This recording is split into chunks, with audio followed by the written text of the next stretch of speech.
భారత్ మాతాకి భారత్ మాతాకి జై శ్రీరామ్ అన్న. మీరు పెట్టుకొని కూర్చుంటారు కదా, వాళ్ళు ఎవరు కనబడతలేరు. అందరికీ నమస్కారం. వేదికమైనటువంటి పెద్దలు, నేటి ప్రధాన వక్త, అఖిల భారతీయ విద్యార్థి పరిషత్ ప్రాంత ప్రముఖ శ్రీ మాసాటి బాబురావు గారు, విద్యార్థి పరిషత్ పూర్వ రాష్ట్ర అధ్యక్షులు రిటైర్డ్ ప్రిన్సిపాల్ శ్రీ మంగు నరసింహాద్రి గారు, శ్రీ మురళి గారు, రాకేష్ గారు, విద్యార్థి పరిషత్ పూర్వ కార్యకర్తలు, విద్యార్థులారా, పాత్రికేయ మిత్రులారా, 1926 మార్చ్ డెడ్ లైన్ ఇది. నరేంద్ర మోడీ గారి యొక్క ఆదేశం మేరకు కేంద్ర హోంశాఖ మంత్రులు శ్రీ అమిత్ షా గారి నేతృత్వంలో 1926 మార్చ్ వరకు నక్సలిజాన్ని పూర్తిగా అణచివేస్తాం. 26 మొత్తం నక్సలిజాన్ని పూర్తిగా అణచివేస్తాం, నక్సల్స్ ముక్త్ భారత్ ను నిర్మిస్తామని చెప్పి ఒక యుద్ధ ప్రాతిపదికన ఈ దేశంలో అనేక మార్పులు జరుగుతున్నాయో ఇటువంటి సందర్భంలో నక్సలైట్ల దేశభక్తులు, దాంతోపాటు పేదరికం ఉన్నంత వరకు నక్సలిజం ఉంటుందని చెప్పి సాక్షాత్తు కాంగ్రెస్ పార్టీ ఆదినాయకుడు రాహుల్ గాంధీ గారు కానీ, ఈ రాష్ట్ర ముఖ్యమంత్రి రేవంత్ రెడ్డి గారు గారిని అనేక సందర్భాల్లో ప్రకటించిన సందర్భంలో ఆపరేషన్ కగార్ ఆపేయాలి, వాళ్ళతో చర్చలు జరపాలని చెప్పి ఈ తెలంగాణ రాష్ట్రంలో ప్రధాన ప్రతిపక్ష నేత కేసీఆర్ లాంటి వ్యక్తులు ప్రకటించిన సందర్భంలో పౌర హక్కుల సంఘం పేరుతోని, మానవ హక్కుల సంఘం పేరుతోని, అనేక సంఘాల పేరుతోని ఈ తెలంగాణ రాష్ట్రంలో ఒక తప్పుడు ఆలోచనతోని అవాస్తవాలను వాస్తవాలుగా చిత్రీకరిస్తూ ప్రజల లోపల అయోమయం సృష్టిస్తున్న సందర్భంలో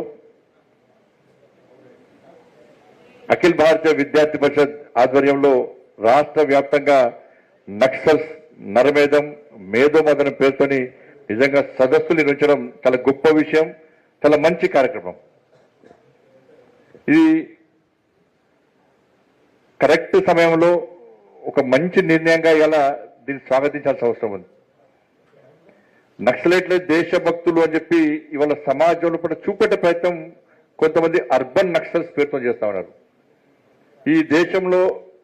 ఈ దేశంతో సంబంధం లేకుండా విదేశీ సిద్ధాంతాలను పుడిపుచ్చుకొని, దాంతోపాటు భారతదేశంలో భారత జాతీయ పతాకాన్ని ఎగిరేయద్దు, ఎగిరేస్తే చంపేస్తామని చెప్పి సాక్షాత్తు అఖిల భారతీయ విద్యార్థి పరిషత్ కార్యకర్తలు సామా జగన్మోహన్ రెడ్డిని హత్య చేసినటువంటి నక్సల్స్ ఏ దేశానికి